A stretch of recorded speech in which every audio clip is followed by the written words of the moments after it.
Oi, gente, sejam muito bem-vindos a mais um vídeo aqui no meu canal. E hoje eu vim apresentar pra vocês algumas diquinhas sobre redação, né?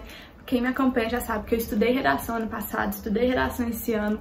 Então, assim, foi algo que eu dei muito enfoque pro Enem desse ano.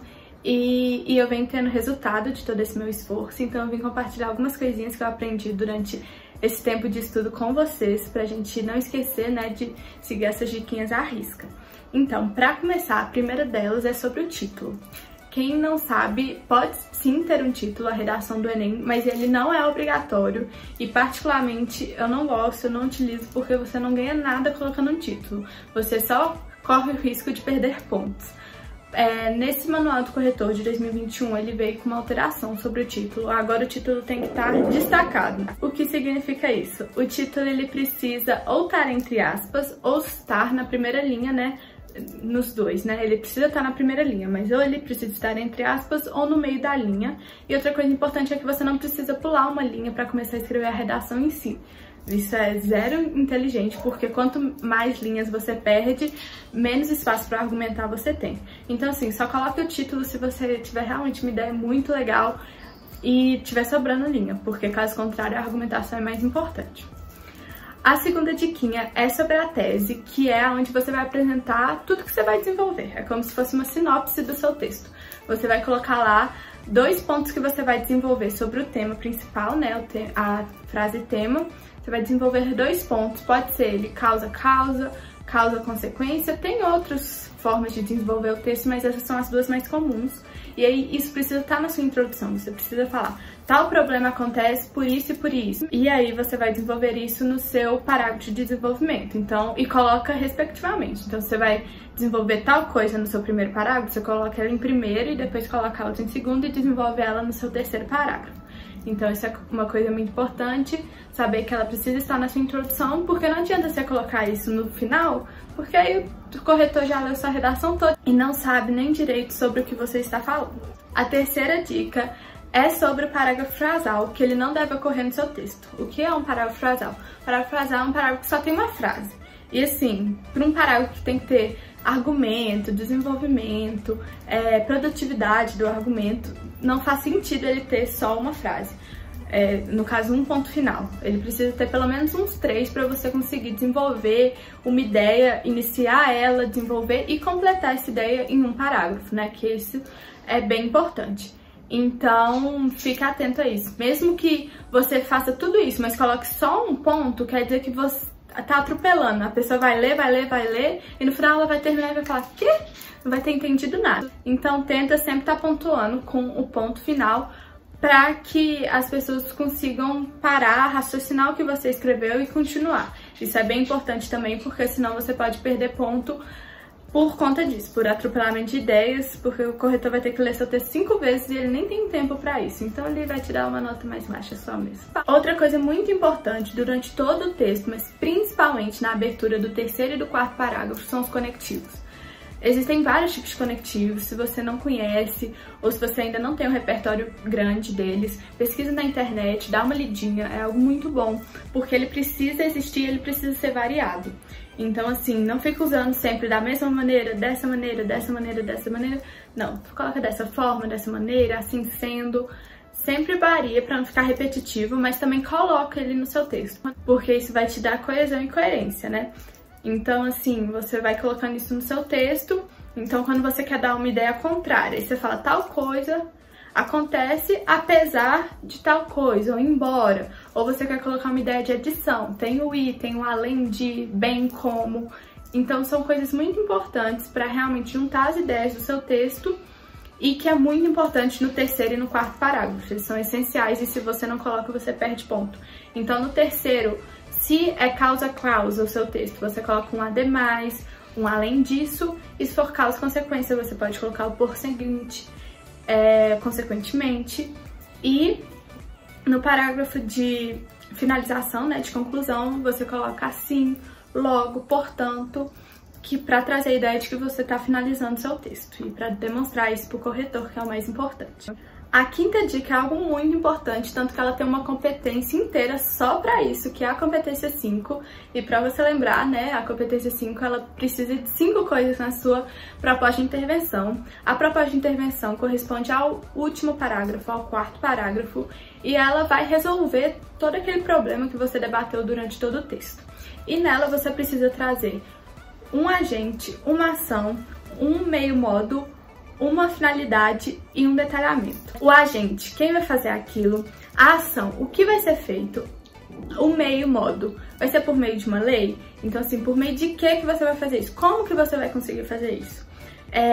Finalidade, com que intuito? Pra quê? Vai melhorar o que? Você fazendo toda essa ação. E detalhamento, você pode detalhar qualquer um dos 4, você pode detalhar o agente falando o que ele faz, você pode detalhar a finalidade, tudo você pode detalhar, aí você que vai ver da melhor forma. Só lembre de deixar bem explícito todos esses termos.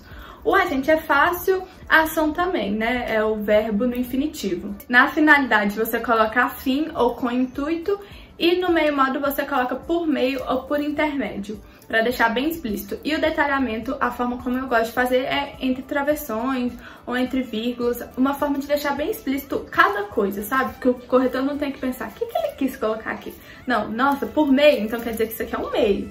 Então tem que ser algo bem tranquilo para o corretor bater o olho, enxergar e não ficar pensando demais na sua proposta.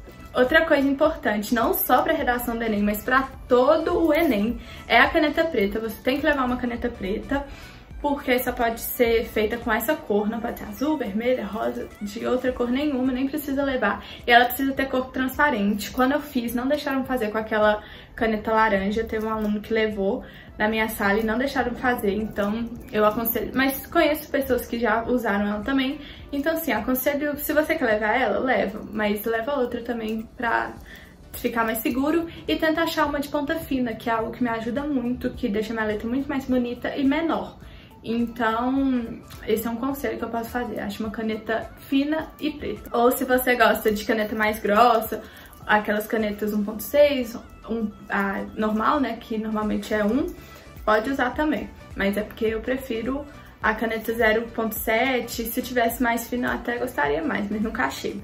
Outra coisa assim, que é uma dica pessoal minha, mas que todo mundo fala, principalmente essa última coisinha que eu vou falar, é a ordem para fazer redação, né? Eu aconselho que vocês deixem ela pro começo, nunca pro final, porque se você se perde muito nas questões, pode acabar faltando tempo e você consegue chutar a questão em 5 minutos, mas você não consegue desenvolver uma ideia e passar limpo uma redação em 5 minutos. Então prioriza a redação, principalmente se for as primeiras vezes que você tá fazendo, que você não tem um controle de tempo tão bom, com certeza prioriza a redação. E eu não faço ela toda de uma vez, eu vou por partes, mas é bem importante que no final da prova você utilize o tempinho que sobrar para ler a redação, para realmente tentar achar os erros. Não termina e lê a redação, porque você não vai achar erro. É uma coisa que você fez, que você acabou de fazer, que você planejou. Se você já soubesse algum erro, você ia corrigir. Então você não vai enxergar algum erro naquela hora. Deixa a cabeça esfriar, vai fazer outras questões e depois volta para corrigir. Assim você tem muita mais chance de achar algum erro que você possa ter cometido e assim aumentar a sua nota na competência 1. Outra coisa importante é colocar todas as palavras da frase tema no texto. Isso vai te ajudar muito a não tangenciar o tema, porque às vezes você não percebe que você tá fugindo um pouco do tema, mas quando você coloca e dilui as palavras, isso é super importante, diluir as palavras da frase tema durante todo o texto, para você sempre estar se cercando e não fugindo muito do tema, até para você mostrar para o corretor que você entendeu exatamente o que ele queria com aquela frase tema. Outra coisa bem legal, que é um recurso coesivo, é a retomada de repertório. Então assim, se você colocou a Constituição no começo do parágrafo, né, da introdução, você pode retomar ele em outros parágrafos, né? Eu gosto bastante de fazer isso no último. Você pode até colocar, completando a finalidade mesmo. Você fala que assim o direito na Constituição será garantido, né? Você relembra o direito que você disse em cima e retoma. Ou se você está falando de alguma coisa boa da Idade Média, você introduziu o parágrafo de introdução falando disso. Aí você coloca, assim a realidade será mais convergente com o cenário apresentado na Idade Média. Então assim, para você mostrar pro corretor que você pensou em tudo, você tava colocando o trem lá em cima, mas você já tava pensando no final do texto, pensando como que você ia ligar tudo isso. E pra finalizar, a última dica é pra se bater um desespero, não lembrar de muitos repertórios pra colocar na redação, use exemplificação. Você vai exemplificar com o caso da sua vizinha que mora do lado da sua casa? Não. Mas assim, coloca um caso mais geral, algo assim que você vê na sociedade que acontece esse problema, demonstra, tenta trazer veracidade ao que você tá falando, mas sempre sendo impessoal, nada a ver com você, mas exemplificando, como se você estivesse contando um caso, só que de forma mais formal e abrangente assim na sociedade em geral, e aí isso pode super substituir um repertório caso você não consiga achar muitos. Claro que isso não vai fazer sua argumentação virar 200 sem nenhum repertório legal e produtivo, mas assim, se você conseguir trabalhar uma exemplificação bem, colocando, demonstrando e desenvolvendo aquilo, isso pode trazer muita veracidade ao que você está falando e o corretor vai entender. Então essas foram as minhas 10 diquinhas de hoje. Eu espero muito que isso ajude vocês amanhã, que vocês façam uma ótima prova, tenham calma e arrasem na redação. Um beijo, não se esqueçam de se inscrever, de curtir e de comentar o que vocês acharam. E é isso, até o próximo vídeo. Tchau, tchau!